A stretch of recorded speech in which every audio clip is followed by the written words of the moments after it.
neumólogos, existen gastroenterólogos. Y cuando hablamos de esto, prácticamente no existen límites.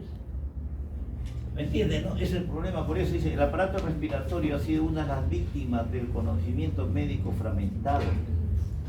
El estudio separado de las vías aéreas superiores e inferiores ha dado lugar a una menor comprensión de su función, así como de su fisiopatología y de las enfermedades que las afectan. ¿De quién es cierta enfermedad? ¿Tuya o mía? ¿Me entiendes, no? Y sin embargo hay una mezcla, hay un mazamorreo ahí de especialistas para tratar. Anatomía y fisiología. La mucosa nasal y bronquial son similares en las personas sanas. La mucosa nasal y bronquial son similares en las personas sanas. Es decir, que ya nos confundimos, hay epitelio pseudoestratificado, columnar y ciliado. Su mucosa con glándulas mucosas, vasos sanguíneos, células estructurales, nervios y células inflamatorias. Diferencias, por ejemplo, la nariz tiene capilares subepiteliares, sistema arterial y sinusoides venosos. Y los bronquios, que prácticamente los diferencia es la musculatura lisa, porque en la boca hay músculo voluntario, ¿me entienden, no? Musculatura esquelética. Entonces, esto yo no lo voy a preguntar, pero por lo menos acuérdense que le dije que es medio complejo esta cosa. Hoy mi hija me ha hecho bonito las transferencias, ¿no? Ella lo ha hecho eso. Por lo menos tan fea mis transparencias. Ella se ha metido y él lo estaba haciendo, yo lo hago. Vía respiratoria, eso ya le hemos dicho, pero de todas maneras, como estoy insistiendo, por algo será, ¿no? Vía respiratoria está formada por la boca, fosas nasales, faringe, laringe, tráquea, bronquios y los bronquiolos. Entonces acá aparece, acá los bronquiolos, cuando hablo bronquiolos, no olviden que una parte es anatómica y la otra parte es de recambio, de hematosis. ¿Me entienden, no? Entonces, la única función es llevar aire. La función de las vías respiratorias que no hace recambio, la única función es llevar aire a los alvéolos y oponen una resistencia al paso de aire que aumenta cuando se estrechan las enfermedades obstructivas y se evalúa midiendo la velocidad de salida en una expiración. El aire penetra por la nariz a través de fosas nasales. Las células que la tapizan producen moco que captan las partículas de polvo y otras impurezas procedentes de la atmósfera. Cuando respiramos por la boca, el aire ni se limpia, ni se humedece, ni se calienta. Por eso es aconsejable respirar por la nariz. Pero no olviden que acá estamos asmáticos y muchas veces las fosas nasales se les cierran. Se les cierra y prácticamente no pueden ventilar. Entonces, las fosas nasales se comunican. Las fosas nasales, miren, las fosas nasales se comunican con la faringe a través de un tubo, que es común, conectado tanto con la vía respiratoria como con la vía digestiva.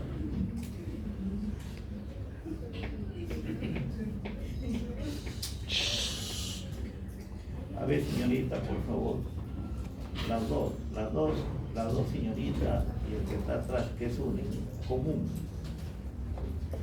Si no quieren escuchar, comunican con la faringe, es un tubo común. Faringe es un tubo conectado tanto con las vías respiratorias como las digestivas. Ustedes saben a lo que me refiero, cuando abrimos la boca, el fondo es la faringe. Eso prácticamente es un tubo común por el cual pasan el aire y pasan los alimentos, hasta donde deben de ir. La laringe es el órgano donde se produce la voz, contiene cuerdas vocales y una especie de tampón llamado epiglotis para que los alimentos no pasen por las vías respiratorias. Miren, acuérdense bien, la laringe es el órgano donde se produce la voz, contiene las cuerdas vocales, por eso que hay lo anterior, y una especie de tampón llamado epiglotis para que los alimentos no pasen por las vías respiratorias. Cuando decidimos nosotros respirar, prácticamente no tiene que pasar el aire al estómago, tiene que ir todo a las vías respiratorias. Cuando tenemos que comer, ahí se cierra la epiglotis. Entonces pasan los alimentos al estómago. Después tenemos la tráquea, es un tubo formado por unos 20 anillos cartilaginosos que la mantiene siempre abierta, se divide en dos ramas, los bronquios. Luego, dos bronquios, cada uno penetra en el pulmón, en cuyo interior forman el árbol bronquial.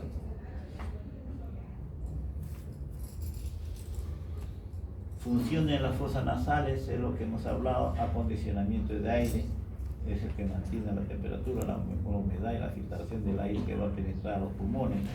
Después, barrera inmunitaria, no olviden que hay que considerar las amígdalas, que forman parte del sistema inmunológico. Después, la olfatoria, no se olviden de todos los alimentos que solemos oler antes de comerlos, y el habla, la fonación, cuerdas vocales, eso no se olvide. Ventilación pulmonar, pero esta es la ventilación minuto que yo les dije en un comienzo, por favor, que es lo mismo, no se confundan. Esta es la ventilación pulmonar en un minuto, es decir, la cantidad de aire que entra a través de todas las inspiraciones, ¿me entienden?, a los pulmones, o la cantidad de aire que sale en todas las expiraciones por minuto. Es decir, la cantidad de aire en un minuto, en las expiraciones, eso es lo que significa. Entonces, es la cantidad de aire que entra y sale de los pulmones en un minuto. Ventilación pulmonar, volumen de aire corriente. ¿Cuánto es el volumen de aire corriente? Volumen de aire corriente, el volumen tidal, multiplicado por la frecuencia respiratoria. En ustedes prácticamente la cantidad de aire que entra o sale es 500 mililitros por respiración, y la frecuencia respiratoria, ¿cuánto es? 2 respiraciones por minuto. Entonces, todo el aire que entra a través de las expiraciones o a través de la expiración, ¿cuánto es? 6 litros. Normalmente 6 litros. Pero más adelante yo voy a decir 5 litros por facilitar la docencia. 6 litros, pero lo normal es 6 litros. La multiplicación de volumen tidal por frecuencia respiratoria es 6 litros por minuto. Para el estudio del consumo de oxígeno tenemos varios valores extremos. Uno es el consumo de oxígeno basal. Consumo de oxígeno basal, miren sus símbolos, basal. De una persona adulta es de 250 mililitros por minuto, pero estoy hablando del consumo de oxígeno, que un minuto prácticamente utilizando 250 mililitros. Nosotros no almacenamos, yo les dije la vez pasada, no almacenamos oxígeno. Oxígeno que entra a nuestro cuerpo lo utilizamos, no almacenamos el oxígeno. Por eso es que solamente se dice, como le dije la vez pasada, entre 3 a 7 minutos que pasa, y si no ha respirado ya consideran que es un hombre muerto, ¿no? Máximo es 10, porque con 10 ya quedan con alguna tara, ¿me entiendes? Problemas ya de movilización, etcétera, etcétera. Después dice, el consumo de oxígeno basal de una persona adulta es de 250 mililitros por minuto. También tenemos el consumo de oxígeno máximo, que es 5 litros por minuto, que mide la máxima cantidad de oxígeno que podemos consumir y transportar. Valor importante para un deportista, es decir, necesita una cantidad de oxígeno en cada minuto para poder mantener el metabolismo de la vida. Estos valores dependen de varios factores. La edad. Cuando más viejo, más lento es nuestro metabolismo y menos oxígeno necesitamos para continuar con la vida. Por lo que nuestro volumen de oxígeno basal es menor con la edad. Los bebés tienen un volumen de oxígeno basal proporcional a su peso, muy alto comparado con la persona adulta. La frecuencia respiratoria varía con la edad. Acá lo tienen al mes 40 respiraciones por minuto. A los 20 años es 12 a 16 por minuto. Por eso es que la frecuencia respiratoria es 12, ¿no? Altura. Cuando más alto, más masa muscular, más masa magra tenemos y más oxígeno necesitamos, por lo que el basal es más alto, cuando más alto es una persona. El género. Los hombres tienen más basal proporcionalmente en función del peso respecto a las mujeres, y también absolutamente valores totales. El peso, cuando más pesa un individuo, el consumo de oxígeno por minuto es mayor. Metabolismo, personas con la talla mixta, peso y condición física pueden tener valores basales muy dispares. La temperatura, el calor aumenta el consumo de oxígeno y el frío lo reduce.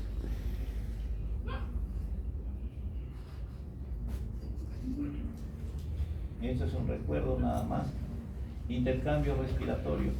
El mecanismo de intercambio gaseoso correcto del organismo con el exterior presenta dos etapas.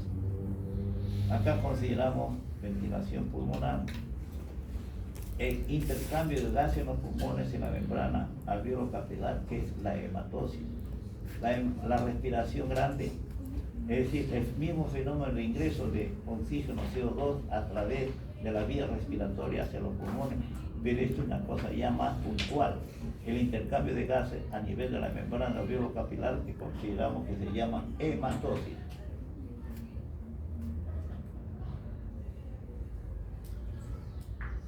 Esto se ha metido, mira, había un cruce. Bueno, de todas maneras lo leemos la parte de alta, ¿no? El examen físico interesa fijarse cuando nosotros evaluamos un paciente desde el punto de vista neumológico.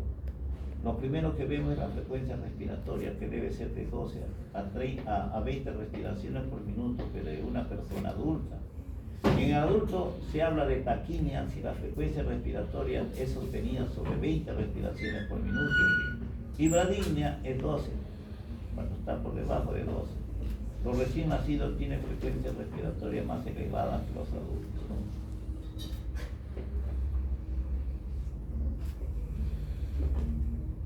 Ventilación pulmonar. Se vieron ustedes que había una transparencia que decía ventilación pulmonar y el otro hematosis. Entonces, hablamos de la ventilación pulmonar. Esta consiste en dos fases: la inspiración y la expiración. Inspiración, o entrada de aire a los pulmones, conocido también como inhalación. Este mecanismo es diferente en distintos grupos de vertebrados.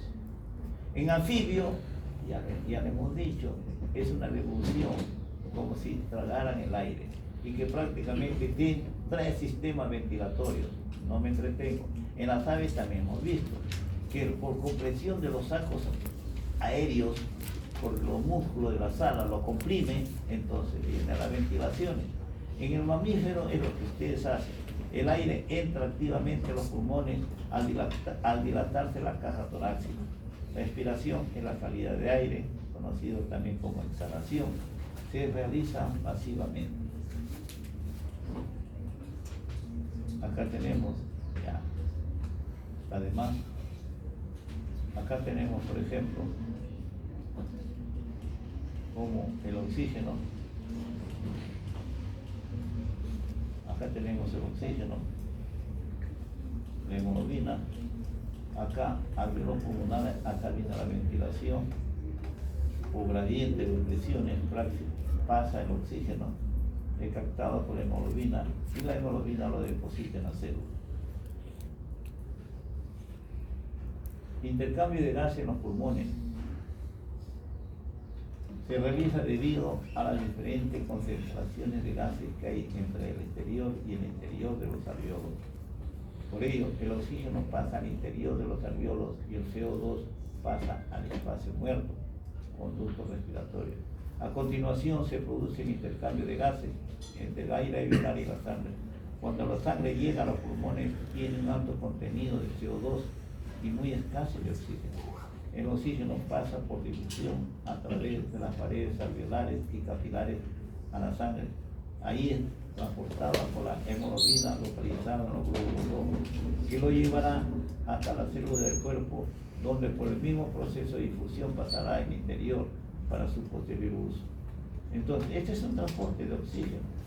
Acá tenemos los alveolos, acá llega prácticamente lo inspirado con oxígeno nuevo, y el oxígeno pasa prácticamente las paredes epiteliales, endoteliales de los vasos y pasa a la sangre, donde es captado por la hemoglobina y es transportado pero al mismo tiempo va a repartir prácticamente a las células que tienen alto metabolismo.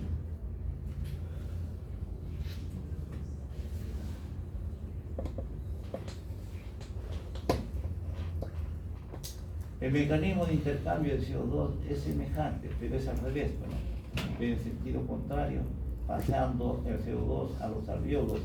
El CO2 se transporta disuelto en el plasma sanguíneo y también en parte lo transportan los glóbulos rojos, pero la mayor parte del CO2 es transportado por el bicarbonato. Acá lo tenemos, y siga nada más el CO2. Difusión de gases. Se produce a causa de la agitación de las partículas de un gas que invade el espacio ocupado por el aire. Las partículas de aire también repartidas por todo el volumen del recipiente.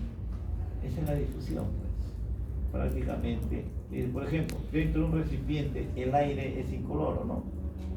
Muy bien. Mientras que el vapor del bromo es rojo pardo, así que en los pocos minutos el vapor de bromo invade el espacio ocupado por el aire. Esa es difusión de gases.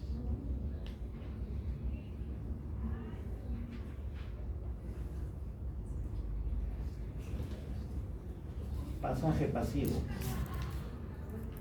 y pasaje activo. Pasaje pasivo se produce siempre a favor de la gradiente, es decir, de donde hay más hacia el medio donde hay menos. Este transporte puede ser diferente, ¿no? Por ejemplo, difusión simple, que es prácticamente lo que ocurre en los pulmones, con los gases de los pulmones. Difusión simple a través de la bicapa. Así entran moléculas lipídicas como anestésicos y sustancias apolares como el oxígeno y el CO2. Y el agua, esta última, y el agua, ¿no? O sea, el del agua, esta última, la del agua, recibe el nombre de ósmosis cuando pasa a través de las membranas. Pero no olviden que las sustancias apolares como el oxígeno y el CO2 es la que utiliza este medio de transporte. Difusión simple a través de la bicapa. Difusión simple a través de canales. Entran a través de las proteínas de canal y así entra el sodio y el potasio. Después existe difusión facilitada. Permite el transporte de pequeñas moléculas polares como los aminoácidos, monosacáridos como la glucosa, etc., que al no poder atravesar la bicapa lipídica requiere proteínas transportadoras conformeadas. Esto no tiene que ver nada con los gases. Y después, pasaje activo. Se produce pasaje de sustancia en contra de la gradiente. En este proceso también actúan proteínas de membrana, pero estas requieren energía para poder llevarse a cabo. En el pasivo no. Acá sí. En forma de ATP para transportar las moléculas al otro lado de la membrana. Se produce cuando el transporte se realiza en contra de la gradiente electroquímica. Son ejemplos de estos transportes activos: la bomba sodio-potasio, bombea sodio hacia el interior de la membrana y potasio al interior. Y también es ejemplo la bomba de carga.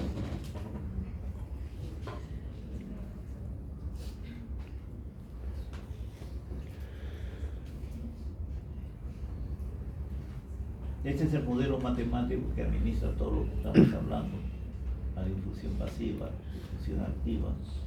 Eso no se le va a preguntar. Transporte de membrana. La bicapa lipídica de la membrana actúa como una barrera que separa los medios acuosos, el medio donde vive la célula y el medio interno celular.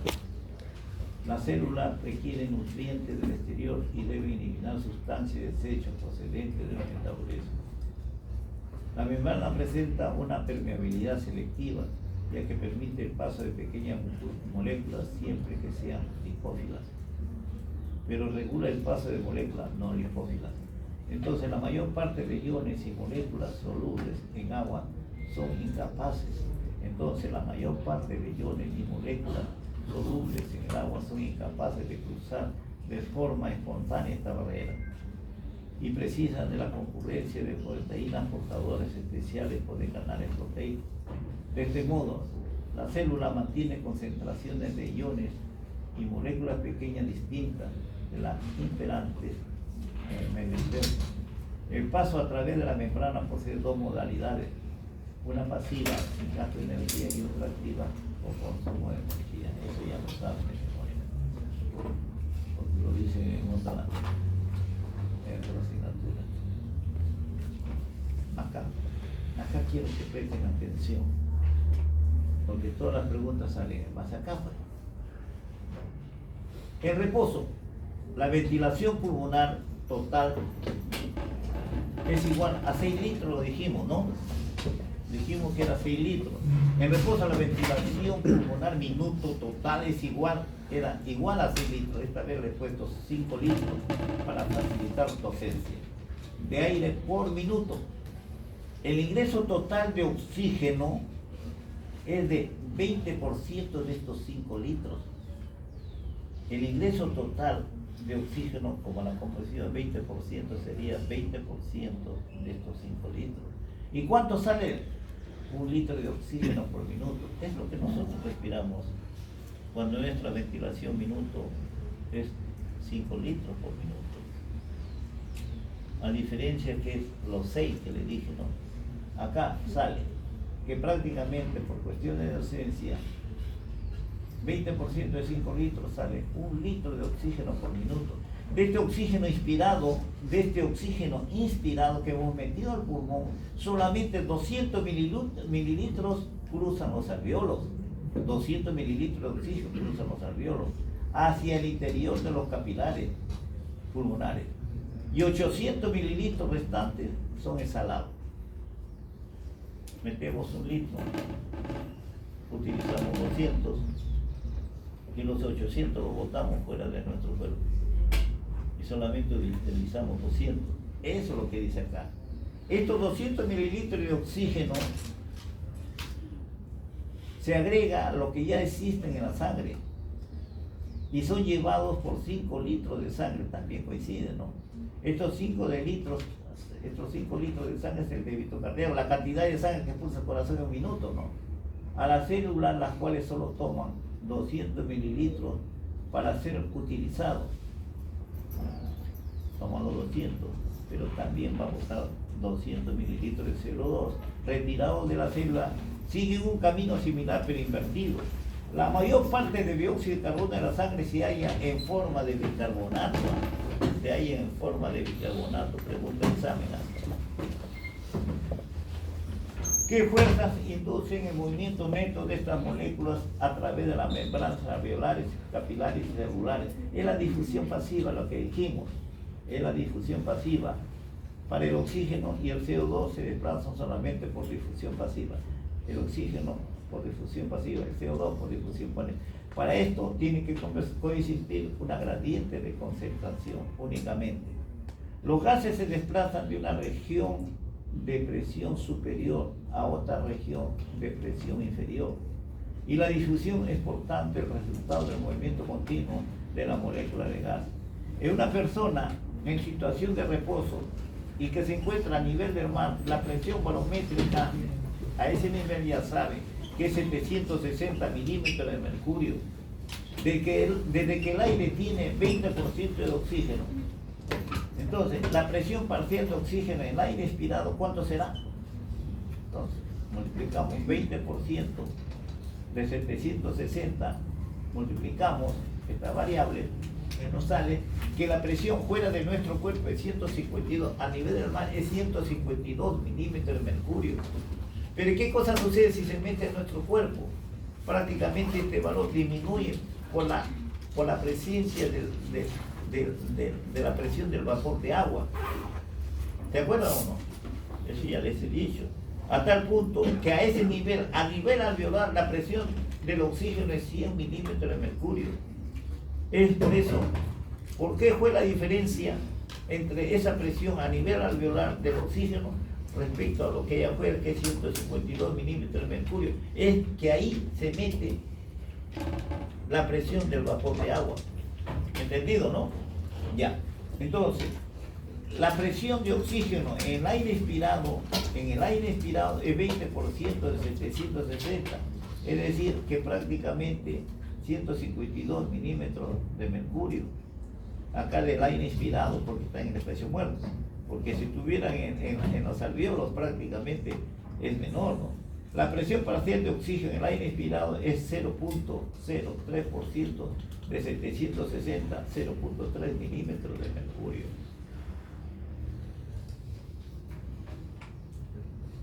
Miren, acá está simplificado, ya no se necesita saber mucho más ya. Esto no lo encuentran en otro lado. Esa es mi creación, tanto hace 20 años creo que hice este esquema para que entendieran.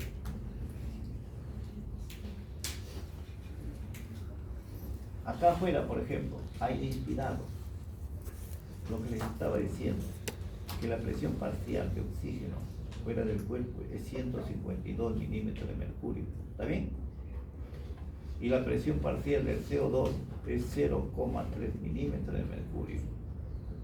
Este es otro, el aire inspirado, lo que sale del cuerpo, la presión parcial de oxígeno es 120 y la presión parcial del CO2 32 milímetros de mercurio. Pero a mí lo único que me interesa para ustedes es esto de acá. Entonces acá hemos puesto un balón de vidrio y le llamaba alvéolo. Acá la presión de oxígeno es 100 milímetros de mercurio y la presión parcial del CO2 es 40 milímetros de mercurio. Miren, miren, miren. Acá la parte roja, esta es la arteria y esta es la vena. Entonces la arteria, ¿cómo sale? ¿Me entiendes? De los alvéolos, de todos los alvéolos. Acá el oxígeno es 100 milímetros de mercurio, acá también. Esa es la sangre nueva que ha tomado, porque ya esta sangre se oxigenó acá, en el alvéolo. Y la presión parcial del CO2 es 40 milímetros, es decir, que transporta una sangre renovada, ¿no? Que prácticamente tiene 100 milímetros de mercurio y una presión parcial de 40 milímetros de mercurio. Entonces, esta sangre arterial carga una mayor concentración de oxígeno, porque de lo que llegó a través de la vena, que fue 40, ahora tiene 100 milímetros de mercurio y una presión parcial del CO2 40 milímetros. Cuando llega a todas las células que hacen metabolismo, prácticamente hace el recambio. Acá, ¿qué tiene que hacer? Depositar el oxígeno cargado de los alvéolos, lo deposita en las células y saca el CO2 que está acumulado dentro de esta célula. Entonces, nuevamente hace el recambio, acá es a nivel alveolar y acá la respiración tisular, ya le dije, la respiración mitocondrial, acá se lleva a cabo. Entonces, acá deposita el oxígeno para transformarse de sangre arterial en sangre venosa. Entonces, acá como sangre venosa, ¿cuáles son las características de los gases? La presión parcial del oxígeno es 40, porque la diferencia 60 ya fue utilizado en la célula. Y la presión parcial del CO2 es 46 milímetros de mercurio. Si acá llegó como 40, acá cargó CO2, 46 milímetros de mercurio. ¿Está bien? 46 milímetros de mercurio. Entonces acá ya viene cargado con todos los productos, todos los desechos, productos del metabolismo celular. Ya llega nuevamente hacia el ventrículo derecho y el ventrículo derecho nuevamente se pone en comunicación con los alvéolos y le presenta a la membrana alveolo-capilar, este representa todos los millones de alvéolos que hay y hace el recambio para nuevamente transformarse la sangre venosa en sangre arterial. ¿Se entendió, no? ¿Entendiste? ¿Ah? Mira, tú déjale.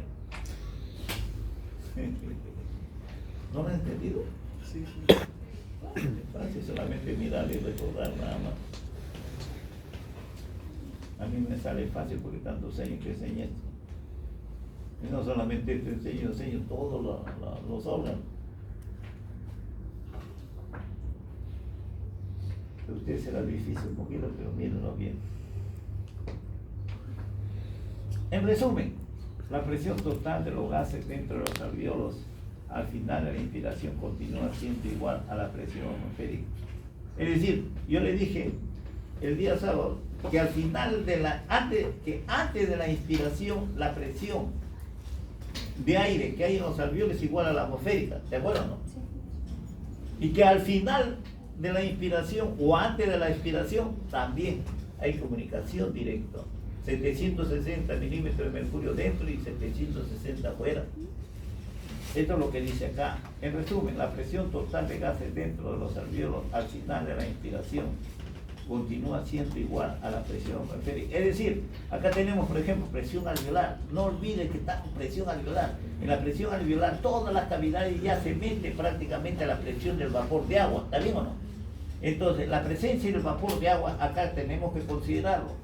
Cuando hablo de presión atmosférica es igual a la presión parcial de oxígeno más la presión de vapor de agua más la presión parcial del CO2 más la presión parcial del N2. ¿Está bien? Entonces, muy bien. Esta presión no ha variado, sigue la presión en 760 porque es una constante.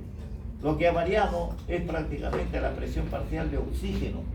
La presión parcial de oxígeno, que esta vez es 109. Pongan el 100, pues, para que no se equivoquen. 100. Pero la presión parcial fuera del cuerpo, la atmósfera es 152, 150 milímetros de mercurio.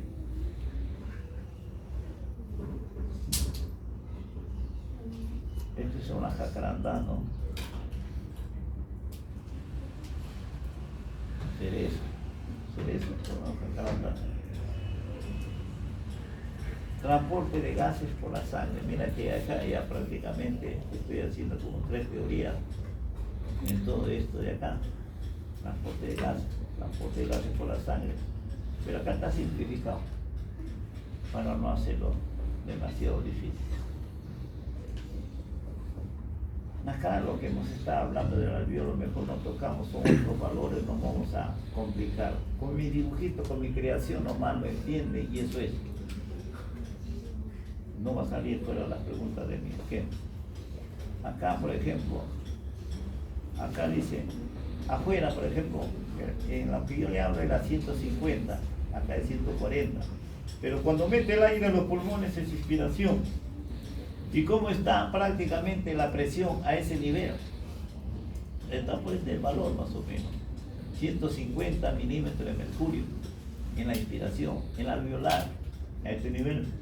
El arterial así, y prácticamente cuando a nivel de la vena está acá en 40, 46 milímetros de mercurio. ¿Para qué lo vamos a complicar? Gradiente de la presión de oxígeno del ambiente hasta los tejidos. Espacio muerto anatómico. Acá eso sí tienen que aprender, tienen que quedarse. El espacio muerto anatómico donde no hay intercambio, pero donde no hay intercambio. Entonces, espacio muerto anatómico, volumen de la vía respiratoria con exclusión de los alvéolos. Lo que está en los alvéolos no es espacio muerto anatómico. Lo que está en la vía sí. El gas que lo ocupa no se intercambia, el espacio muerto anatómico, con la sangre de los vasos pulmonares. Este volumen es igual al doble del peso corporal. Si pesa la persona 75 kilos, el volumen de gas que ocupa el espacio muerto anatómico sería 150 y 350 si ocupan los alvéolos. Entonces, acá, vuelvo a repetir, este volumen es igual al doble del peso corporal. La persona pesa 75 kilos y por lo tanto tiene un valor de el doble. Y 300, el doble y 350 ocupa los alvéolos. Durante una expiración normal, que es de 500 mililitros de aire que entra a los pulmones, antes de iniciar la inspiración, la composición de aire que existe en los alvéolos es igual a la que existe en las vías aéreas. Al final de la inspiración, el aire alveolar tiene una composición uniforme y diferente al aire que se encuentra en las vías aéreas. La inspiración, como le dije anteriormente, dura en promedio 1.5 segundos. Y la expiración, que es más larga, dura 2.5 segundos. Normalmente la expiración es un poco más prolongada que la inspiración. Acá hay un coeficiente, la relación inspiración-expiración es 5 a 6. Espacio muerto anatómico, mire, este es otro término. Una cosa es espacio muerto anatómico en la vía, ya ustedes se identifican. Pero el espacio muerto anatómico, este concepto es a nivel de los alveolos. Es decir, el alveolo puede estar muy bien, ahí tiene su gas, pero la cantidad de sangre para limpiar todo este contenido no existe, no está filtrado el alveolo. Entonces, lo que existe en el alveolo es el espacio muerto fisiológico. Espacio muerto fisiológico, volumen de gas que no se equilibra con la sangre, ventilación no aprovechada, dice.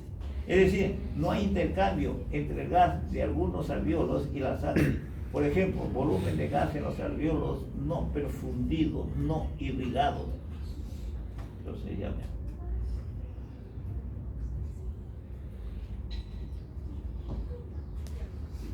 Transporte de gases por la sangre. Hay un transporte de oxígeno. En la sangre, el oxígeno se encuentra bajo dos formas. Disuelta en el plasma. En eso no podemos vivir. Con oxígeno disuelto en el plasma no podemos vivir porque solamente representa el 2% de la cantidad de oxígeno que utilizamos. Y combinado químicamente con la hemoglobina, que es el resto, es decir, combinado con la hemoglobina son 88%. Y nosotros vivimos gracias a eso.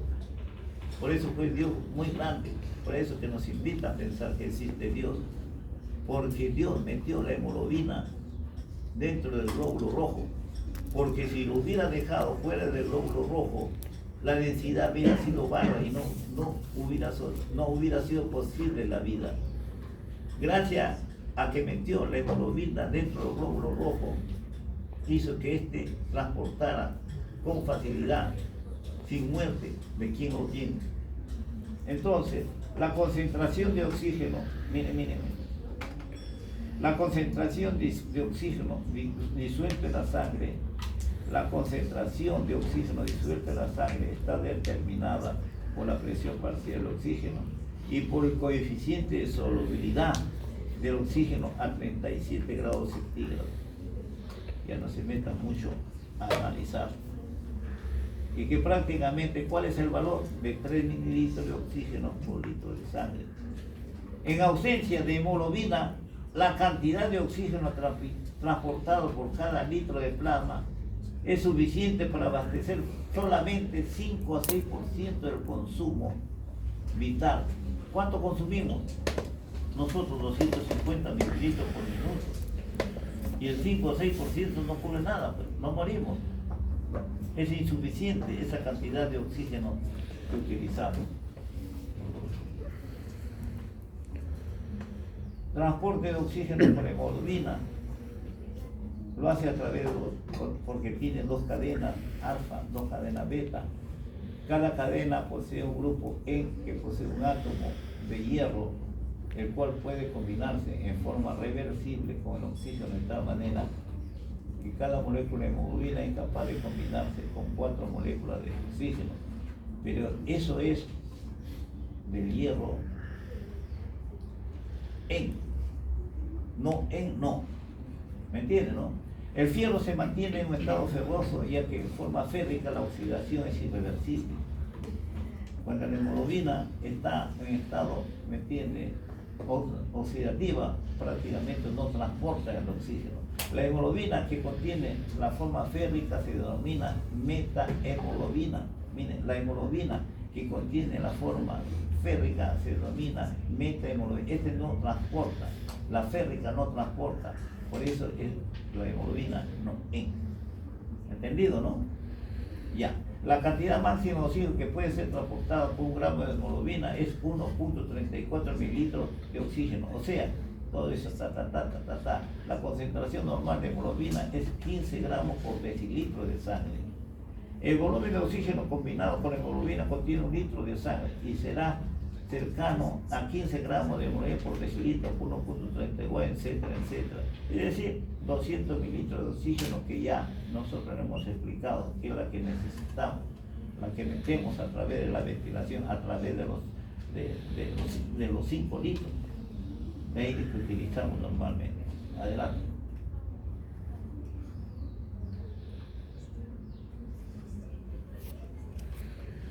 Dice, si el volumen minuto cardíaco es de 5 litros por minuto, la cantidad de oxígeno suministrada a los tejidos por la hemoglobina contenida en la sangre es aproximadamente todo esto.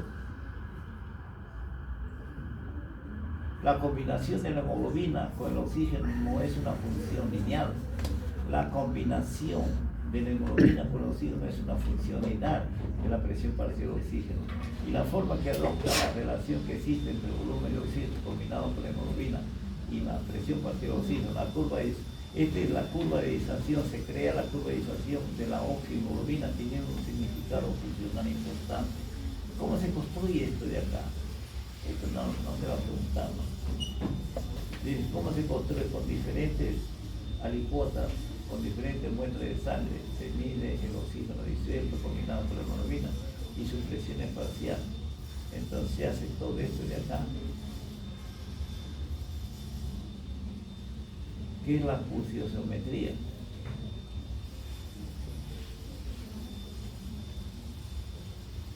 La curva de disación de oxihemoglobina, solamente así, y después ya les voy a explicar después un poquito más.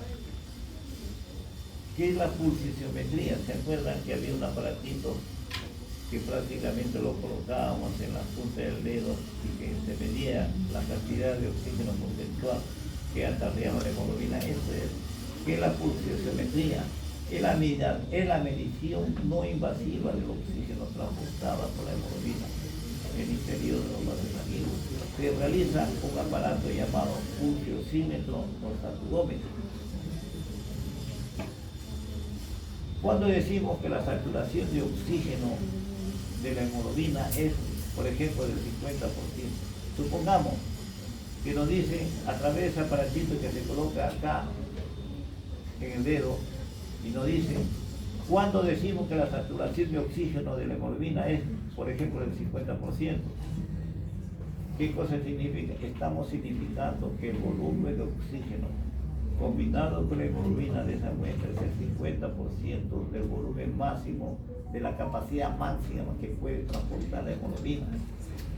Mira, cuando decimos que la saturación de oxígeno de la hemoglobina es, por ejemplo, 50%, significa que la hemoglobina solamente tiene la capacidad para transportar, para utilizar el 50% de la capacidad máxima que puede transportar. ¿Entiendes, no? Entonces, eso es lo que digo. Cuando decimos que la saturación de oxígeno de la hemoglobina es, por ejemplo, del 50%, estamos significando que el volumen de oxígeno combinado con la hemoglobina de una muestra es el 50% del volumen máximo que podría ser transportado por esa cantidad de hemoglobina. La capacidad de oxígeno de la hemoglobina en este caso es utilizada por un 50%, que es la pulsiometría. Ya lo dijimos.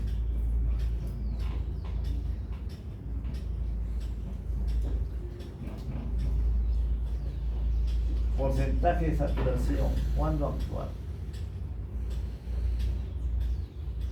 Cuando la saturación, por el pulsiociómetro, el saturómetro, cuando actuar dice, cuando el saturómetro me dice que el 95% es, entonces yo digo, no hay que actuar, eso es lo normal. Pero cuando el saturómetro me dice 95 al 90%, hay que dar tratamiento inmediato y monitorizar la respuesta al mismo. Según esté, valorar derivación al hospital. Cuando está entre el 95 al 90%, valorar derivación al hospital. Los pacientes con enfermedad respiratoria crónica toleran bien saturaciones en torno a estos valores. Cuando es menor de 90%, el saturómetro expresa un valor de 90%, menor de 90%, hay que catalogar, es una enfermedad grave. La hipoxia es severa. Entonces, ¿qué cosa hay que hacer? Instalar la oxigenoterapia más tratamiento y traslado al hospital. Si es menor de 80%, valorar intubación y ventilación mecánica. En niños con menos del 92% remitir al hospital aunque presente mejorías con mayores iniciales, por ser más incierta su respuesta al tratamiento. La saturación de oxígeno debe ser mayor del 95%. Eso serían resultados normales. Es decir, cuando usen un saturómetro ustedes, tiene que expresarse el 95%, si no, no está bien esa persona.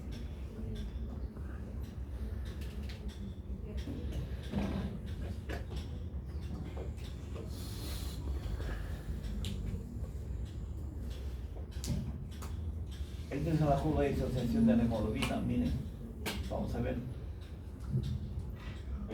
Acá miren cómo, esto de acá para abajo, la línea central es normal, la línea de abajo es prácticamente, hablan desviación derecha, y la línea que está montando a la central prácticamente es desviación izquierda.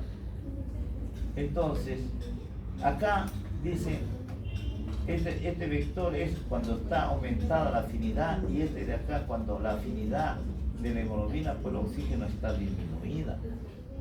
Entonces, cuando prácticamente se desplaza hacia la izquierda esta curva de disociación de la hemoglobina por estas situaciones, cuando el pH sanguíneo está aumentado, cuando la presión parcial del CO2 está disminuido, cuando la temperatura se está enfriando el paciente y la 2,3-difosfoglicerato está disminuido, cuando hay desplazamiento hacia la derecha, el pH está disminuido, la presión parcial del CO2 está aumentado, la temperatura ha aumentado, 2,3-difosfoglicerato está aumentado. Entonces ya saben, factores que influyen en la afinidad de la hemoglobina por el oxígeno varían de acuerdo con las condiciones del medio que rodea la molécula. Los factores que regulan esta afinidad son el pH, presión parcial, CO2, la temperatura de la sangre, así como la 2,3-difosfoglicerato en el interior del glóbulo rojo. Acá está mejor, miren. Cuando la cosa está así,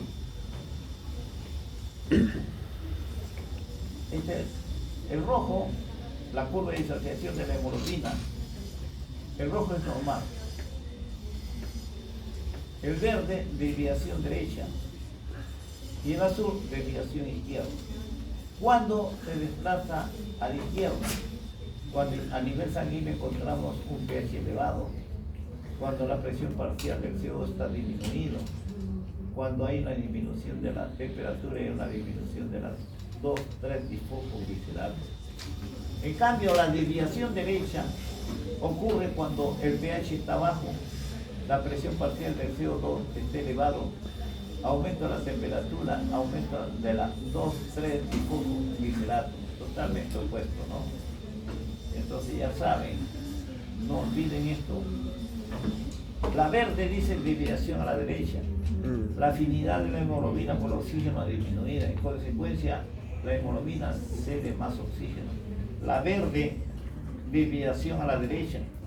La afinidad de la hemoglobina por el oxígeno está disminuido. En consecuencia, cuando el paciente está así, la hemoglobina está cediendo más oxígeno y se está ahogando.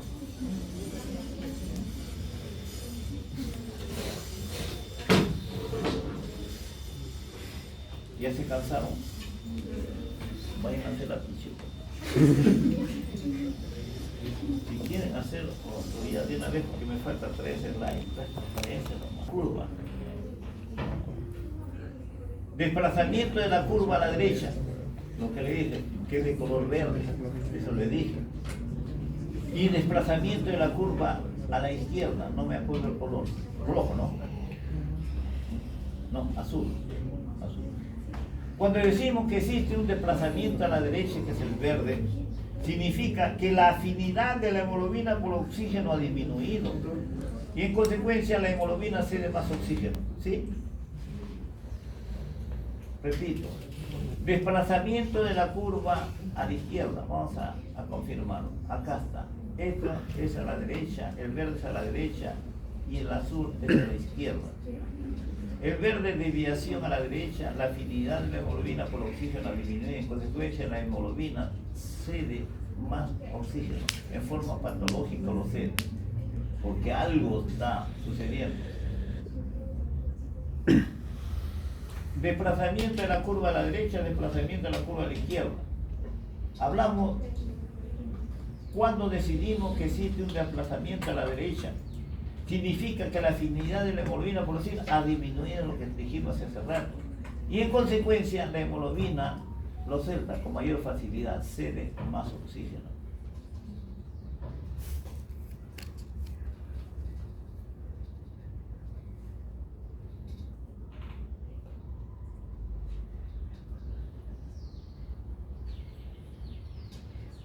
Transporte de CO2 por la sangre. El CO2 difunde de las células hacia los capilares y es transportado por el plasma y los glóbulos rojos a los pulmones, donde es eliminado con el aire expirado. Transporte de CO2, una forma disuelta en el plasma y en los líquidos de los glóbulos rojos, pero solo están disueltas 5 a 8%. Y como iones bicarbonato, la mayor parte es transportado como bicarbonato y generando un compuesto carbamino con los grupos aminos de la hemoglobina y las proteínas plasmáticas. La presión parcial del CO2 normal varía de 40 a 46 milímetros de mercurio de la sangre arterial a la venosa. La concentración del CO2 disuelto en la sangre arterial en virtud de su alta solubilidad. La concentración del CO2 disuelto en la sangre arterial en virtud de su alta solubilidad es aproximadamente 10 veces mayor que la del oxígeno disuelto, a pesar de que la presión parcial de oxígeno es mayor que la presión parcial del CO2.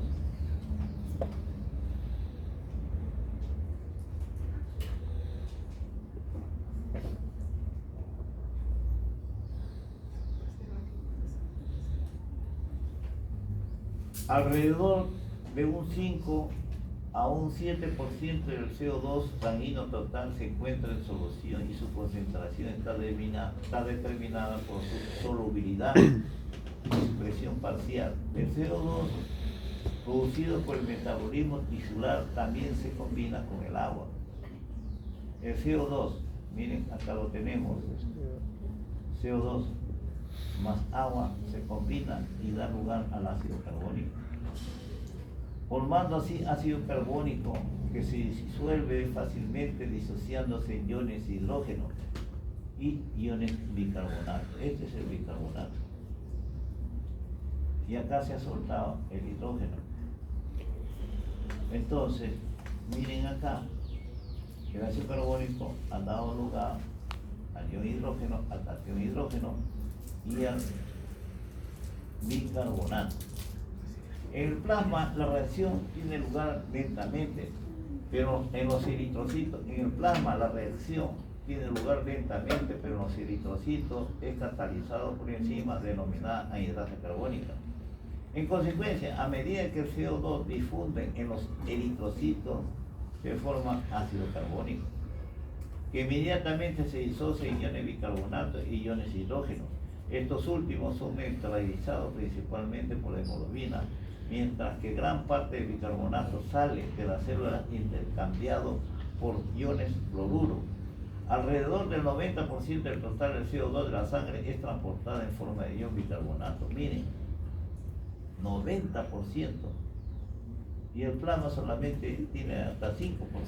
Y esto es el taponamiento de los iones de hidrógeno formados por la disociación de ácido carbónico es muy importante, ya que permite que la sangre se transporte con grandes cantidades de CO2 y forma bicarbonato sin que el pH se altere en más de 0.505 unidades.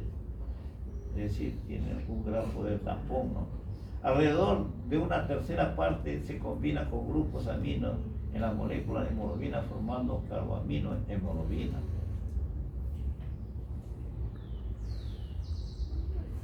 Acá está el CO2, prácticamente la hidrasa carbónica. Entonces, el CO2 entra en la célula y combina con el agua. Con la ayuda de la hidrasa carbónica se forma un ácido carbónico y suelta bicarbonato y catión hidrógeno. Y así está totalmente, ¿no?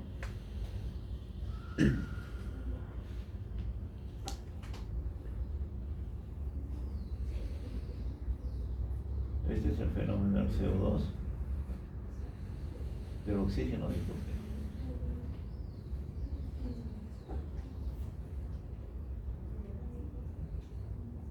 Acá está resumido todo lo que hemos hablado, y eso es lo que no deben olvidarse, que el 90% de bicarbonato es transformado, acá el 90% del CO2 es transportado en forma de bicarbonato, y acá lo tienen. Sangre entera, plasma y glóbulo rojo.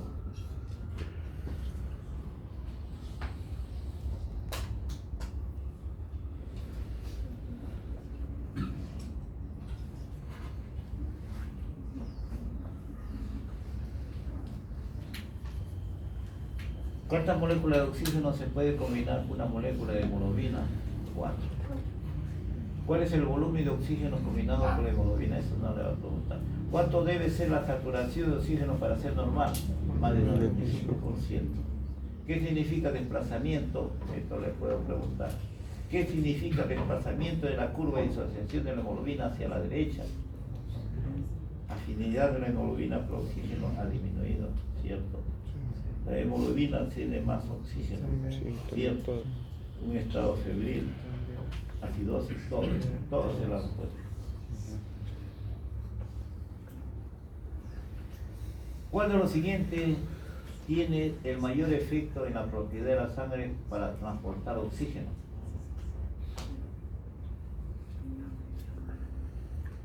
Capacidad de la sangre para disolver el oxígeno, cantidad de hemoglobina en la sangre, pH plasmático, dióxido de carbono por temperatura sanguínea.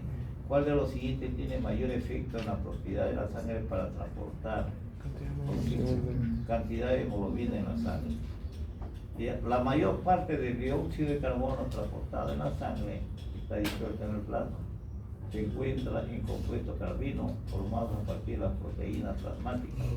Se hallan en compuestos carbaminos formados a partir de la hemoglobina. Esta unido con cloro se encuentra en bicarbonato, la última se encuentra en el bicarbonato.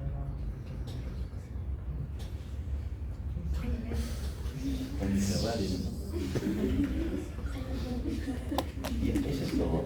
Entonces ya.